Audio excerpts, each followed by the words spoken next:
Wait, Kevin, what are you doing here? What do you mean, what am I doing here? It's my turn. I'm doing today's video. Alright, we're talking about AKs today, so go. Nope, I'm out. I can't do that. Nope. Cisco, come on in.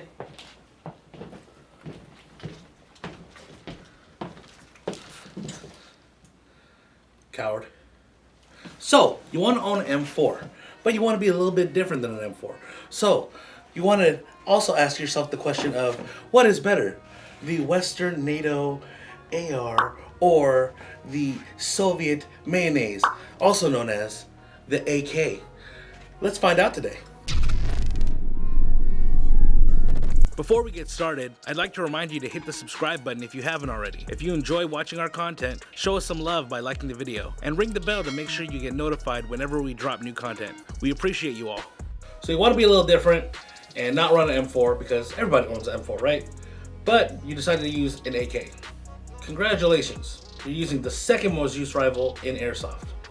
But fortunately for you, the AK has come a long way since Papa Kalashnikov started off with his original AK47. So today we're going to be taking a look at what you should expect to have, use, own in an AK.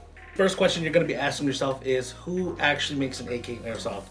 And luckily for you, everyone and their grandmother makes AKs in Airsoft. Starting off with some entry-level companies, we're going to have AK1, JG, SEMA, Well, Lance Tactical, SEMA! Excuse me. But then you are going to have companies like AK1 who do make mid-tier AKs as well.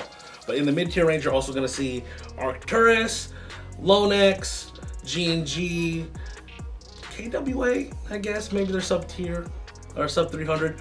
But their AK is pretty proprietary and there isn't that much battery space. It is an ERG, which is cool, but Their gas ones are cool actually, so take a look at those ones. And then you have the high-end market for AKs, which is going to be ENL, LCT, this lovely one right here, and the pinnacle, of course, is going to be Tokyo Marui, but you can't really find Tokyo Marui AKs anywhere in the market. Majority of the ones that I listed are going to be AEGs, and there are gas-powered AKs on the market as well. Companies like WE, GHK, KWA, of course, like I mentioned before. Well and JG do make their own version of a gas-powered. I do believe JG has CO2 gas-powered AKs as well. I need to take a look into that one. The second question you should be asking yourself is, what should you expect in each tier of AK? And what is universally true in Airsoft is you pay for what you get. So if you're going to be looking at the entry-level guns, we're going to mark it at about 150 and below. You are going to be getting a plastic body receiver with either fake wood or some type of polymer furniture and less quality internals. But there are companies like JG and SEMA who are able to fit a full metal body and sometimes real wood furniture into, I guess, a higher entry-level gun. So we'll stuff those into the mid-tier range. And this is where you start seeing more features, like the full metal receiver, like I said before. Furniture like rail systems, folding stocks, maybe buffer tube adapters, pistol grips, and better internals. But then when you start getting into the high-end range, LCT and ENL use stamped steel receivers, which makes it a freaking tank. You can literally take this gun and run over with a car, and then take the gun and go beat your grandma over the head. Don't do that. Don't do that, kids. I would like to issue an apology. Please do not use any type of weapon to beat your grandma over the head. Unless it's the LCT Z74, whatever the hell this is. Just use this, it's heavy, it'll beat her. I would like to issue a second apology for my previous apology. Another cool feature internally is going to be the hop-up unit. Now, it does use this weird sliding bar system, but for some reason AKs are really accurate out of the box, and I do believe it's because of that. The reason being is traditional M4s use a side dialing system where the arm can be pushed out of place and you lose hop as you're shooting it. Versus the AK hop up, the sliding bar will position the arm in a stable way, so as you're shooting it, it's going to be in the same spot at the top, in the same spot, and be more consistent with accuracy. It's almost like you want to run an AK. Now the next topic is going to be battery space. There are 2 ways to mount batteries in an AK, and unfortunately, the majority of it is going to be under the dust cover. And if you have an AK that way, I'm sorry. Here's an F in the chat for you. Because batteries stored there just suck. There's almost no space in there. You have to use a 7.4 or find a very, very thin 11.1 LiPo to stuff in there. But if you're lucky enough to have a full stock or folding stock that is still a full stock, sometimes the battery is stored in there. And just like the full-size M16 stock, you have so much space, it's just an empty chamber to put whatever battery that you want in there. And can I talk to the CEO of Airsoft AKs? Just wire it to the rear, please? Like the buffer tube style AKs or the full stock. Okay, I get it that you can't do it on this stock or this stock, but can we just make it universally clear that if it has a full stock, put the battery in the full stock? I know you guys can do it with the folding stocks too. VFC was able to do it with the SCAR. Just saying.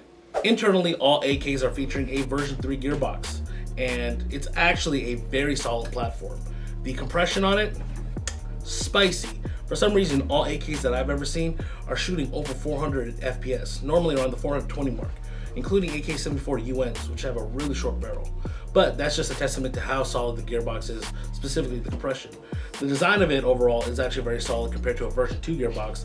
And another feature that it has over M4 specifically is going to be that the gearbox uses a motor cage to hold the motor, versus the M4 where the motor is just sitting in the pistol grip and there's a lot of side play to the motor. So when shooting it, it can actually shift its angle, and with the AK, because it's being held in place, it's going to contact the gears the same each time, which will reduce the risk of stripping any gears. So it's almost like real firearms where the AK is better than the M4. So you're gonna switch over to AKs? Hell no. By the way, the version 3 gearbox for some reason has a very squishy long trigger pull, and it just can't be fixed. Sorry. But the AK is shooting very hot, so it's a give and take. Now when it comes to building out the AK, there are typically 3 schools of thought. First one is going to be the entry-level player that runs a typical AK with fake wood or sometimes real wood furniture, and they have a guerrilla tactics or a insurgency style loadout. And then there's the other end of the spectrum, the hardcore milsimmers that just build out an LCT with Zenitco style. It's always Zenitco. Why is it always Zenitco? But they always build it out just like this and claim how unique it is, but eventually every AK owner will build that out to this. And then the third tier or third category is going to be those guys who bought the AK because they wanted to be different and realized being different is bad, so they tried to turn their AK into an M4. And they did it in the worst way possible, but in a good way, because they use American style rail systems, buffer tubes, stocks. Sometimes they'll have like an M-lock handguard or a key mod handguard, and then they'll get hassled on the field about how the AK shouldn't be like that. But then they'll say, Travis Haley did it, so it should be okay. Back in the day, there weren't too many upgrades for AKs. You would expect the traditional wood style or some random tactical version with rail sections scattered across the platform. But nowadays, the market has opened up due to the increasing popularity of AKs, and now you can get something that's very modern. Take a look at Arcturus. They have a very nice handguard and the gas block rail system, but they also have versions that have the M4 buffer tube and rail on the dust cover out of the box, which is normally an external feature. And then, there's Zenitco that's there. It's always there to empty your bank account. So now you own an AK, but now you need to learn how to operate it. And it's much different than an M4, believe me. The AK platform does prefer large hands, and I meant that. You need to have large hands to operate this gun, because if you don't, you're going to be at a severe disadvantage. Reasons. First one is going to be the selector switch. The finger shelf is actually so far out that if you don't have long fingers, it's going to be a difficult task for you to do. So you're going to need to either use your offhand or remove your hand from the fire control, from the pistol grip, and change the fire mode. Or if you have a nice upgraded version like the Arcturus does, it might be a little bit easier. But then again, it's still pretty stiff. Like you need to like. Are there calisthenics that you could do for your finger boss? Like, Yes. Oh, okay. Do that. He'll link in the description. But another thing that's going to be difficult is going to be the way you grip the gun with your offhand. So if you typically do a C-clamp style grip, the chunky handguard might be a little too big for you to hold onto. So you might need to do a magazine grip, which is forbidden in M4s for some reason, or just find a different way to hold the gun. And then finally is going to be reloading the gun. It's not like an M4, not like the Bukisbaken where you can just press the button, speed reload real quick, and then get the gun up. No. First off, you're gonna have to store your magazines with the BB feeder going upward, and then you're gonna need to do one of these.